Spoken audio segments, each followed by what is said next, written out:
नमस्कार, स्वागत है आपका आज के प्रोग्राम में। मैं हूं आपके साथ नेहा सिंह। डीआरएस इनसाइट्स पर होगी शेयर्स की बात अपनों के साथ। और जैसा कि आप मेरे स्क्रीन पर देख रहे हैं, हमें ज्वाइन कर चुके हैं मिस्टर अंशुल जैन, जो कि हेड ऑफ रिसर्च हैं लक्ष्मी श्री इन्वेस्टमेंट्स के। अंशुल जी, स्वागत है आपका आज के प्रोग्राम में। मैम नमस्कार और क्षमा चाहता हूँ देरी से आने के लिए। कुछ पर्सनल काम में फंस गया था। चलिए, कोई बात नहीं अंशुल जी, हो जाता है ऐसा कभी कभी। पर चाय पे कभी हमें भी बुला लीजिए। बिल्कुल बिल्कुल, आप आइए। लक्ष्मी चाय वाले की चाय और बन मस्का दोनों खिलाता हूँ आपको। अरे वाह, बन मस्का तो पर्सनल फेवरेट है।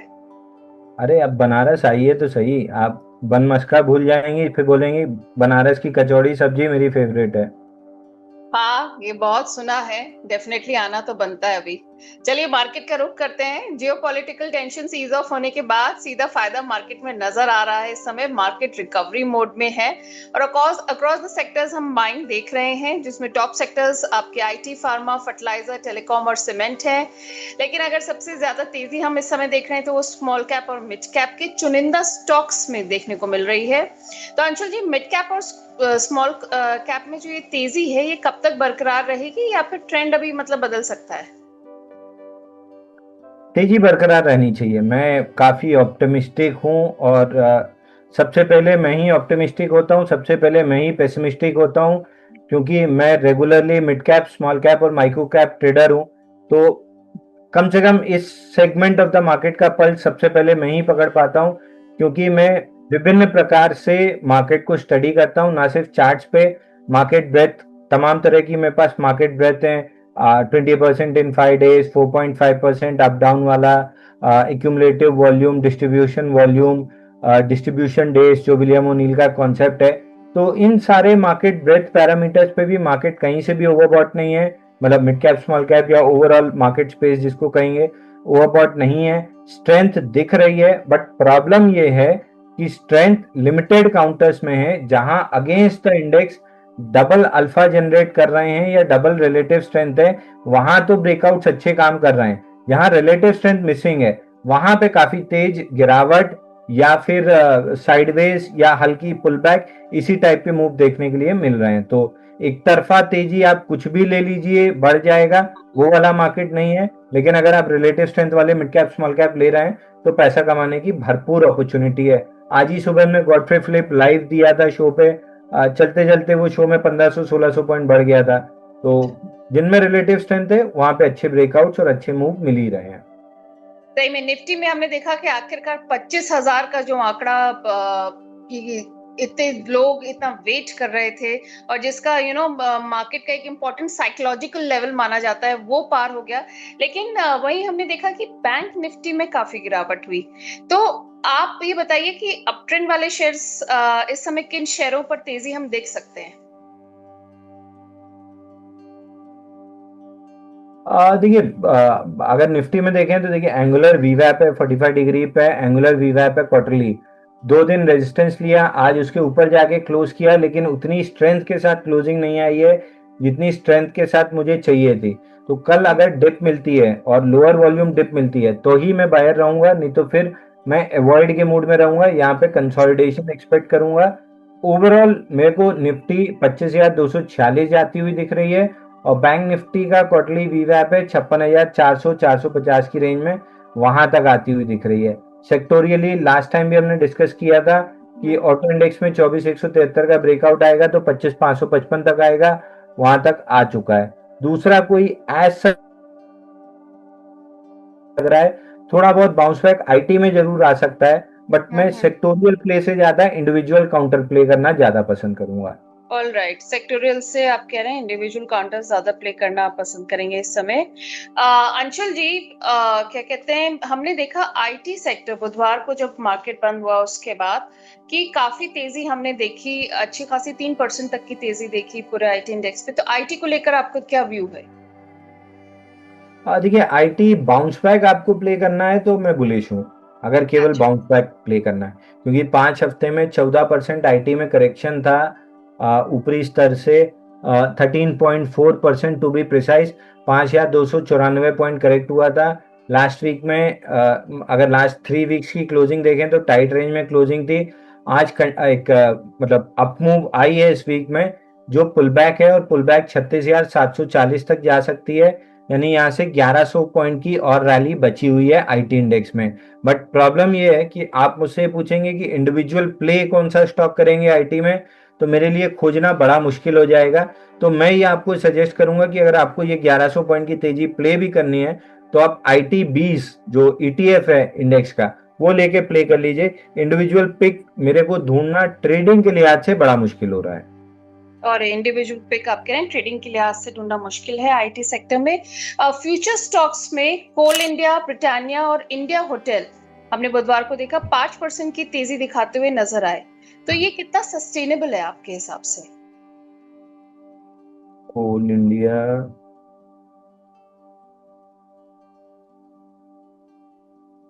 देखिए कोल इंडिया तो एक रेंज में है, बड़ी रेंज है। बड़ी रेंज का लोअर एंड 365 रिजेक्ट हुआ है, तो अपर एंड ऑफ द रेंज 411 रुपए तक ये जा सकता है। बट इस रेंज के अंदर ही ये स्टॉक चलता हुआ दिखेगा। मैं मान के चल रहा था कि रेंज का लोअर एंड टूट सकता है, बट रेंज के लोअर एंड पे ठीक ठाक एक्यूमुलेटिव कैंडल बनी, और फिलहाल मिड ऑफ द रेंज है, तो अपर एंड ऑफ द रेंज 411 तक जा सकता है। दैट बीइंग सेड, मेरा बाइंग में बहुत ज्यादा इंटरेस्ट नहीं है, क्योंकि स्टॉक अंडर परफॉर्मर है और रिलेटिव स्ट्रेंथ मिसिंग है, तो मैं बाइंग अवॉइड करूंगा। मैं किसी रिलेटिव स्ट्रेंथ वाले काउंटर में जाना पसंद करूंगा। दूसरा इंडियन होटल, आपने कहा इंडियन होटल पे मैं वैसे भी बहुत ज्यादा बुलिश नहीं हूँ। इसमें जो ट्रायंगल पैटर्न का ब्रेकडाउन था और बड़ी कैंडल बनी थी, उसके बाद से इस टाइप का फॉलो थ्रू मूव बना नहीं है। तो मेरे को इंडियन होटल में बहुत ज्यादा कोई वो नहीं दिख रहा है। फिलहाल ये पैटर्न को रीटेस्ट करने आया है, तो तेजी तो जरूर बनी है, और आज वॉल्यूम भी राइज अच्छा था 300% का। तो अपर एंड ऑफ दी जो ट्रायंगल है 828, यहाँ पे जाके स्टॉक अटक सकता है। अगर वो लेवल निकाल लेता है, तब फिर मैं आउटराइट स्टॉक पे बुलिश हो जाऊंगा। ऑलराइट, आपने 828 वाला लेवल बताया क्रॉस करने के लिए। और ब्रिटानिया के लिए लेकर अंशुल जी? मैं एफएमसीजी पे आउटराइट बेरिश हूँ। एफएमसीजी के जितने भी काउंटर्स हैं, जब भी जैसे भी आपको रैली मिलती है, बेचने की कोशिश कीजिए।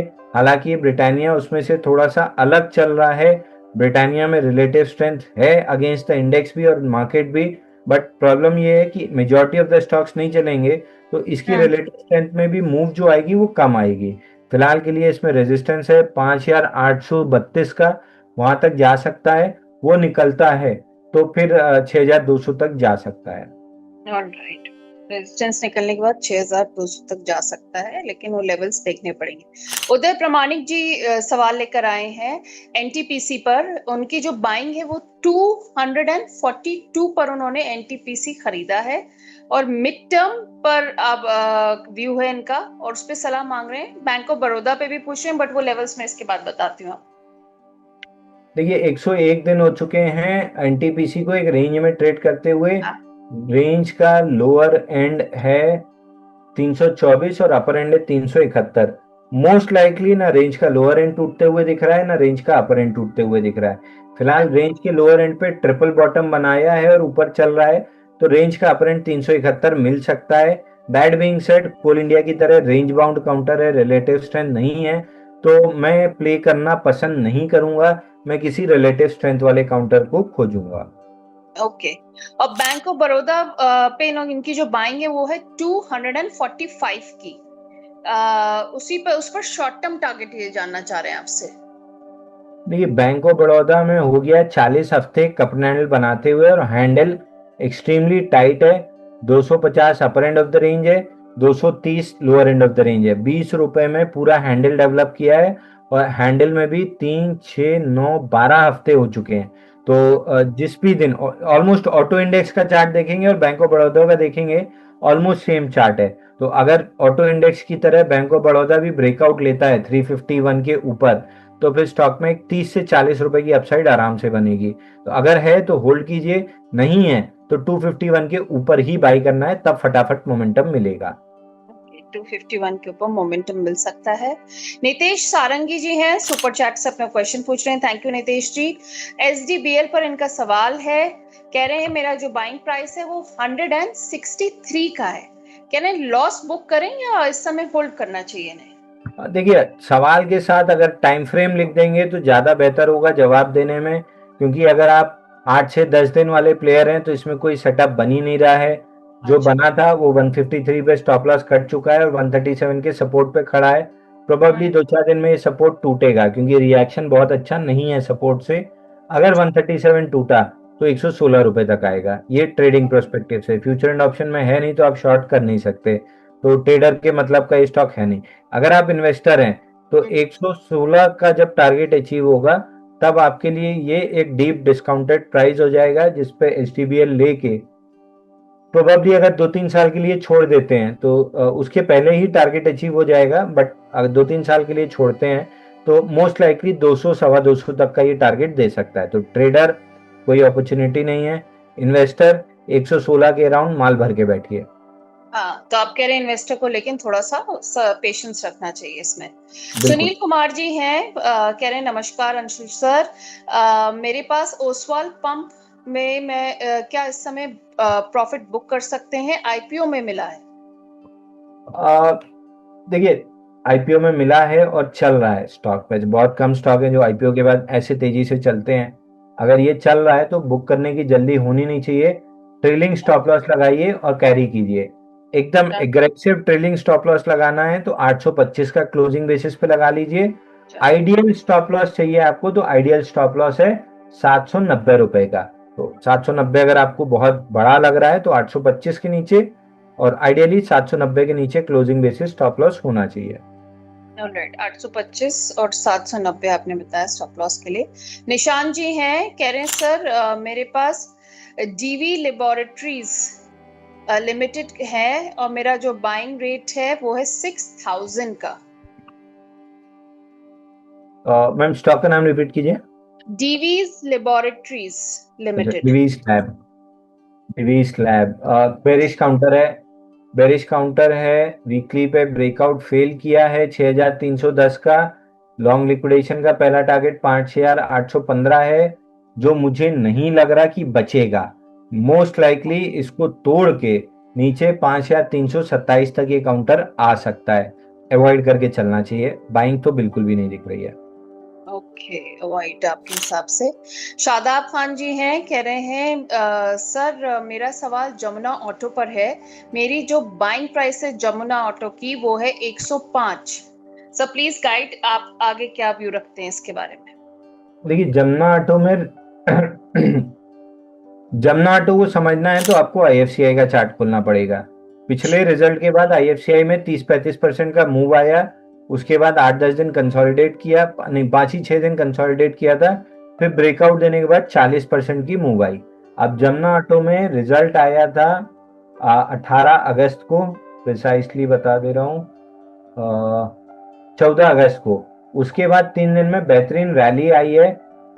73.9 मिलियन वॉल्यूम परसों कल के सेशन में एक्यूमुलेट हुआ है, और आज के सेशन में एक्यूमुलेट हुआ है 39 मिलियन का वॉल्यूम। तो टोटल मिला लें तो लगभग 110-120 मिलियन का वॉल्यूम एक्यूमुलेट हुआ है, और रैली मिली है स्टॉक को 90 रुपए से 110 रुपए तक की, यानी 21% की रैली है, 22% की। अब यहां से अगर 7-8 दिन कंसोलिडेट करता है एफसीआई की तरह तो ब्रेकआउट पे मेरा बिल्कुल इंटरेस्ट होगा, और ब्रेकआउट पे मैं स्टॉक को लॉन्ग प्ले करूंगा। पूरा पोटेंशियल है 20 से 30% अपसाइड देने का, अगर आईएफसीआई जैसा पैटर्न बना तो। बहुत क्लोजली वॉच कीजिए कंसोलिडेशन को, बड़ा पैसा कमाने का मौका बन रहा है। ऑलराइट, कंसोलिडेशन को क्लोजली वॉच करना है शादाब जी। सुनील कुमार जी हैं, टाटा मोटर्स और हिंदुस्तान जिंक पर आपका व्यू मांग रहे हैं।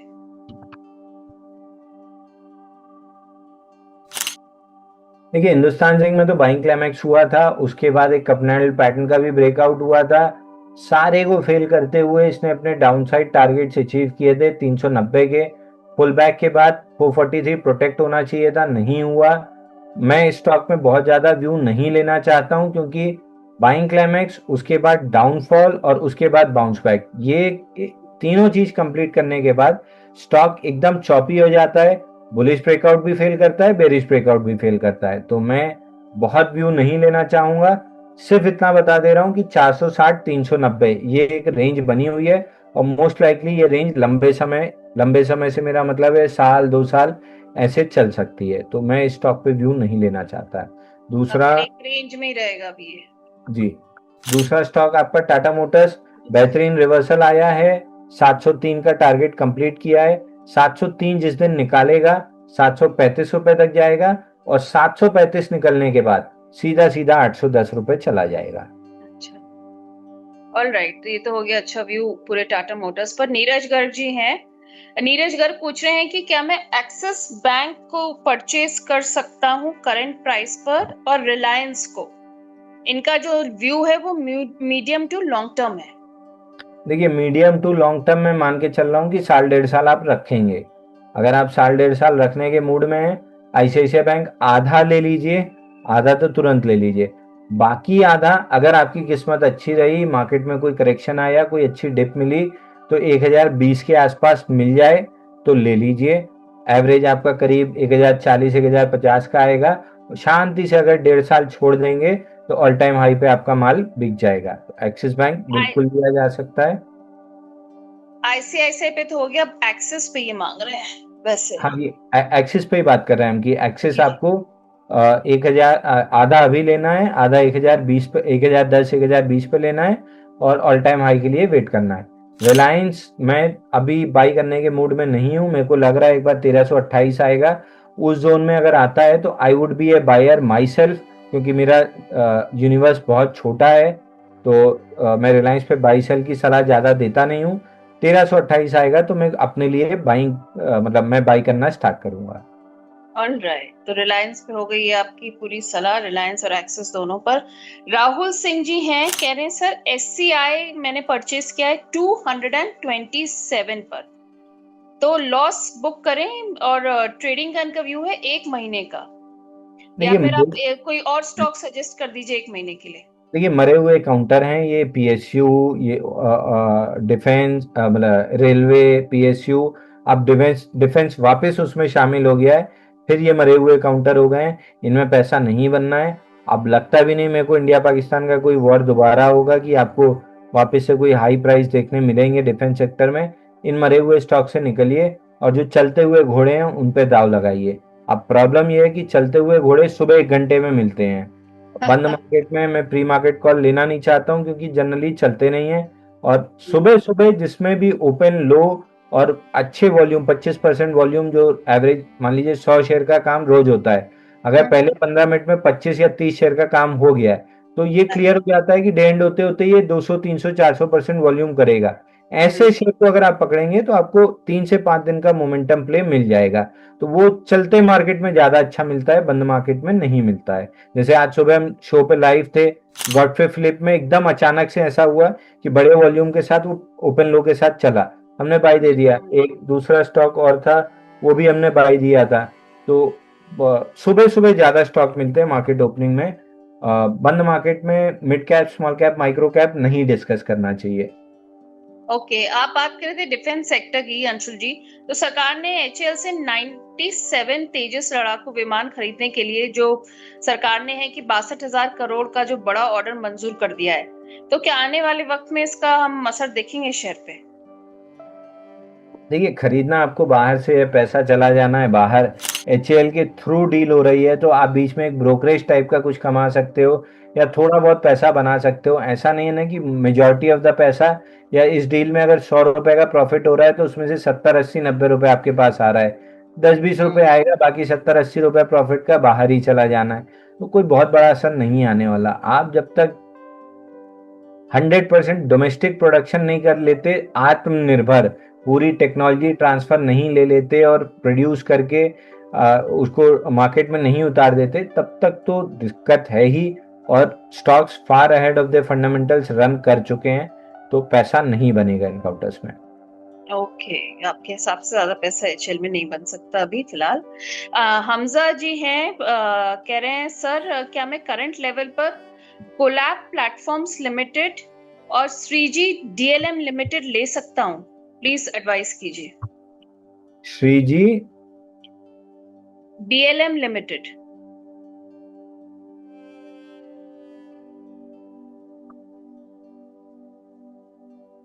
अच्छा, श्रीजी डीएलएम। देखिए, श्रीजी डीएलएम में मार्केट कैप में, ये बीएससी ओनली लिस्टेड स्टॉक है और मार्केट कैप 100 200 करोड़ से ज्यादा का नहीं होगा। आप बोलेंगे तो चेक कर लूंगा, बट हाँ उससे कम ही होगा। तो मैं इस स्टॉक को तो नहीं डिस्कस करूंगा, कंप्लाइंस इशू आएगा। ठीक सेम है। Is collab. मार्केट कैप भले 1,500 करोड़ का है, बट स्टॉक केवल पहले जब लिस्ट हुआ तो सर्किट में ऊपर ऊपर गया, रोज सर्किट लगाते हुए 33 से 75 गया, फिर लोअर सर्किट मारते हुए 24 आया, फिर 24 से अपर सर्किट मारते हुए आज 72 खड़ा है और अपर सर्किट मार रहा है। तो सर्किट मिल गया तो एक तो लेना मुश्किल, और अगर लोअर मारने लगा तो निकलना मुश्किल। तो पैसा ऐसी जगह क्यों फंसाना जहाँ घुसना और निकलना दोनों मुश्किल है। दोनों। सही बात है। अंशुल जी, टीसीएस बुधवार को काफी तेजी से भागा स्टॉक उसका। तो अभिषेक जी पूछ रहे हैं सर, टीसीएस का टारगेट क्या होना चाहिए? देखिए, टारगेट निकलता है टाइम फ्रेम से। 3,018 का लो प्रोटेक्ट हुआ है। अगर ये लो 2-3 हफ्ते बचा ले जाता है तो 6-8 महीने लगा के या और एक आध साल लगा के 3568 आ सकता है। और अगर 2-3 साल के लिए छोड़ देंगे तो ऑल टाइम हाई भी मिल जाएगा। अगर आप शॉर्ट टर्म ट्रेडिंग के लिए ढूंढ रहे हैं तो आईटी काउंटर में कहीं across the board, IT, auto, FMCG, across the board कहीं भी ट्रेडिंग बेट्स कहीं नहीं मिल रही हैं। ओके, ट्रेडिंग बेट्स अभी आप कह रहे हैं क्रॉस सेक्टर नहीं मिल रही है। कुमार जी पूछ रहे हैं, कोचिन शिपयार्ड में फ्रेश एंट्री ले सकते हैं क्या? कतई नहीं। कोचिन शिपयार्ड और ये सारे जितने डिफेंस काउंटर हैं, हाँ। इनमें से आपको कहीं एक सेकंड मैडम, ये कॉल मेरे को लेना पड़ेगा। जी सर जी। एक शो में हूँ, शो खत्म करके आपको कॉल कर रहा हूँ।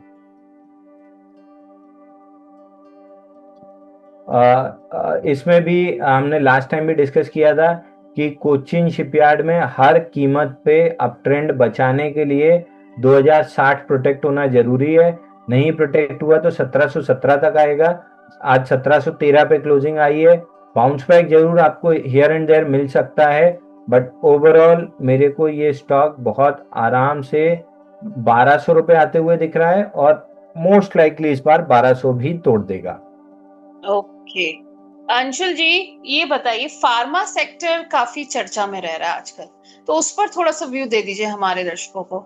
देखिए, फूफा जी की कृपा दृष्टि बनी रही तो ठीक ठाक चलेगा, नहीं तो फार्मा इंडेक्स में तो ब्रेकआउट फेल हुआ है 22,195 पे। ऑलमोस्ट टारगेट के पास जाके वापस रिवर्सल मारा है। ब्रेकआउट फेल हुआ, लेकिन लास्ट वीक में कैंडल ने वापस से जंप मारने की कोशिश की है। तो अब यहाँ से ये इंडेक्स जो है साइडवेज ज्यादा हो सकता है।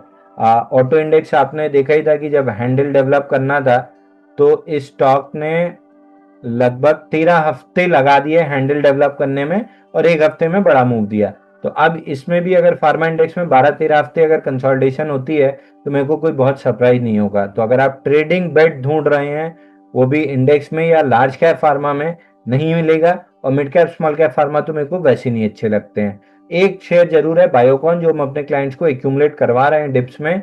400 के ऊपर जब भी वो सस्टेन करेगा 700 रुपए निकल जाएगा। अंशुल जी, इसी बात पर अजीत जी ने सवाल भेजा है यूग्रो कैपिटल पर।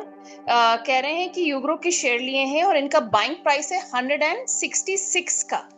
कह रहे हैं टारगेट क्या रहेगा, और रुकें या फिर थोड़ा प्रॉफिट बुक करके निकल जाएं? देखिए, अगर आपका व्यू बहुत लंबा है तो स्टॉक लॉन्ग टर्म के हिसाब से तो बाइंग क्लाइमेक्स करके खत्म हो चुका है।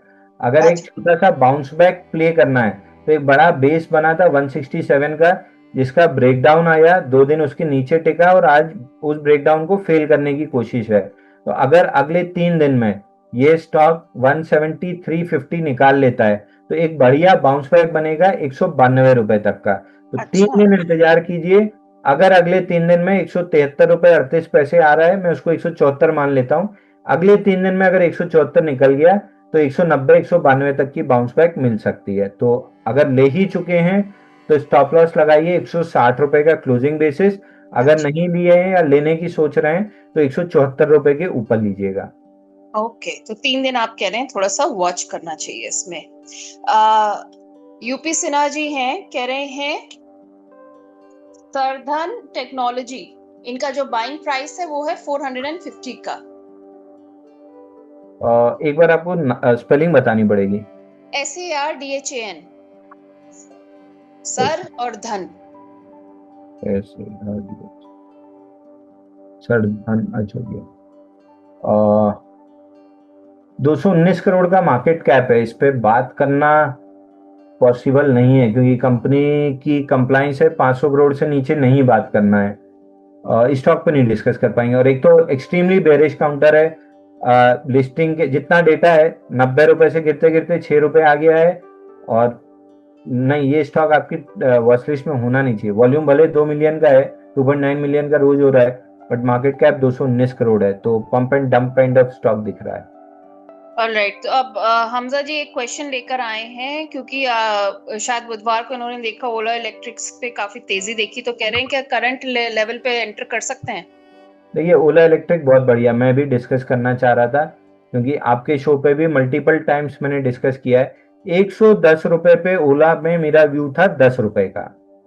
110 रुपए से गिरते गिरते ये काउंटर ने लो बनाया है 39.6 में, राउंड फिगर पकड़ ले रहा हूँ 40 रुपए। 110 से 10 हम मान के चल रहे थे, 110 से ये 40 आया, 40 रुपए पे इंस्टीट्यूशन एक्यूमुलेशन कैंडल इसमें दिखने लगी। तो अब जो मेरा 10 रुपए का व्यू था, मैंने उसको ड्रॉप कर दिया है, मेरा व्यू खत्म हो गया। 110 से 40 तक की मूव जो थी वो कंप्लीट हो चुकी है। अब इंस्टीट्यूशन एक्यूमुलेशन दिख रहा है, और इसने last buy before the sale, जिसको हम लोअर हाई कहते हैं 48.9, उसके ऊपर आज क्लोजिंग की है। और क्लोजिंग के साथ साथ वॉल्यूम है 1232% राइज, 1.1 बिलियन शेयर का वॉल्यूम हुआ है।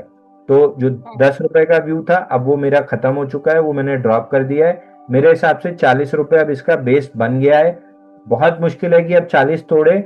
अगर तोड़ा, किसी भी दिन अगर 40 तोड़ा, तो फिर मैं 10 रुपए का व्यू अपना पकड़ लूंगा। लेकिन अब जब तक ये 40 के ऊपर टिका है, आई वुड बिलीव कि ये बाउंस बैक में करीब करीब 60 रुपए से 70 रुपए के बीच में जा सकता है। ओके, तो बाउंस बैक में 60 से 70 रुपए के बीच जा सकता है। अंशुल जी, तो ये हो गई बात ओला इलेक्ट्रिक की। अब आरसीएफ में मोहित व्यास जी आपका सजेशन मांग रहे हैं। 143 पर इन्होंने बाय किया है, कह रहे हैं होल्ड करें या सेल? देखिए, आरसीएफ डिस्कस करने के लिए आपको डिस्कस करना पड़ेगा SPIC, South Indian petrochemical. SPIC ने मंडे को अपर सर्किट मारा था 20% का। तब मैंने ये कहा था कि थोड़ा सा लैग इफेक्ट के साथ सही, लेकिन बाकी फर्टिलाइजर काउंटर्स में चाल आएगी। तो स्पिक चूंकि 20% बढ़ गया है, स्टॉप लॉस बड़ा हो जाएगा, तो स्पिक को अवॉइड कीजिए, बाकी फर्टिलाइजर काउंटर पिक कीजिए, जिसमें आरसीएफ मेरी सेकेंड बेस्ट पिक थी। आज के सेशन में देखिए, आरसीएफ में 355% वॉल्यूम राइज है, 8.2 मिलियन का वॉल्यूम है, और 5.5% चला है। 148 का जो रेजिस्टेंस था, गैप के साथ उसको निकाला, और 161 के रेजिस्टेंस के पास आके क्लोज किया है। तो यहाँ से 161.50 तक जा रहा है काउंटर। 161.50 जब निकाल देगा तो 176 तक चला जाएगा। तो जो लैग इफेक्ट की मैं बात कर रहा था, 2 दिन बाद आया, मतलब आज सेकेंड डे है। मंडे को स्पिक चला था, ट्यूसडे को आरसीएफ नहीं चला, आज वेडनेसडे जाके आरसीएफ चला। कल भी आरसीएफ चल के अपना 160 150 का टारगेट कंप्लीट करेगा। उसके ऊपर अगर टिका तो 176 खुलेगा। ओके, तो ये हो गया आरसीएफ पर व्यू। अंशुल जी, जीत सिंह हैं जिन्होंने हमारी अभी छोटी सी कॉन्वर्सेशन सुनी, और वो लगातार मैसेज कर रहे हैं, कई सारे कर चुके हैं, 10-20 अराउंड। कह रहे हैं Anshul sir, you are superstar. मैं सुपरस्टार नहीं बनना चाहता। मैं शाहरुख खान की तरह I want to be the last of the superstar. सर, ये तो प्यार है लोगों का। बिल्कुल बिल्कुल, बहुत नतमस्तक, बस ये चीज भगवान से हमेशा कृपा मानता हूँ, घमंड ना आने पाए। और कभी आपको लगे कि घमंड आ रहा है, तो बिल्कुल आप एकदम व्हाट्सएप पे टोकिएगा मत, डांटिएगा कि घमंड दिखने लगा है, कंट्रोल कीजिए। बिल्कुल अंशुल जी, आज आप शो पर आए, इसका बहुत बहुत शुक्रिया। बहुत अच्छी बातें, बहुत अच्छे टिप्स आपने सिखाए। आपने सिर्फ स्टॉक्स पे आंसर नहीं किए, आपने बहुत अच्छे से कैसे उन्हें एवेलुएट करना है वो भी सिखाया हमारे दर्शकों को। इसके लिए थैंक यू सो मच। धन्यवाद मैडम, और देर से आने के लिए एक बार दोबारा क्षमा चाहता हूँ, कुछ पारिवारिक समस्याओं में उलझ गया था मैं। चलिए, कोई नहीं, इतना तो हमारे बीच चलता है। आप कोई डिस्क्लेमर देना चाहेंगे जाने से पहले? टाटा टेक और अदानी ग्रीन, ये दोनों मेरे पर्सनल पोर्टफोलियो में हैं। इनमें जिस भी तरह की कॉल पुट लॉन्ग शॉर्ट जो जो ट्रेड हो सकती है, मैं सब करता हूं। तो इन दो में मेरा पर्सनल इंटरेस्ट है। बाकी जितने स्टॉक्स हमने डिस्कस किए हैं, कहीं ना कहीं किसी ना किसी क्लाइंट के पोर्टफोलियो में जरूर होगा, क्योंकि बीइंग ए ब्रोकर लगभग 70 से 80 हजार हमारे ट्रेडेड क्लाइंट हैं, तो कहीं ना कहीं किसी ना किसी के पोर्टफोलियो में होगा। और mid cap, small cap, micro cap में रोज हम 5 से 8 डिलीवरी कॉल देते हैं, 5 से 8% टारगेट वाले। तो कहीं ना कहीं किसी ना किसी के पोर्टफोलियो में कुछ ना कुछ तो जरूरी होगा। ऑलराइट, थैंक यू अंशुल जी, हमेशा की तरह हमें वक्त देने के लिए बुधवार को। आपका शुक्रिया। धन्यवाद। And thank you to all my viewers जिन्होंने पेशेंस के साथ आज हमारे प्रोग्राम का वेट किया, हमसे सवाल पूछे, अंशुल जी का वेट किया। आप सबका भी थैंक यू सो मच। अगर कोई भी सजेशन है हमें कमेंट बॉक्स में जरूर बताइएगा। नमस्कार।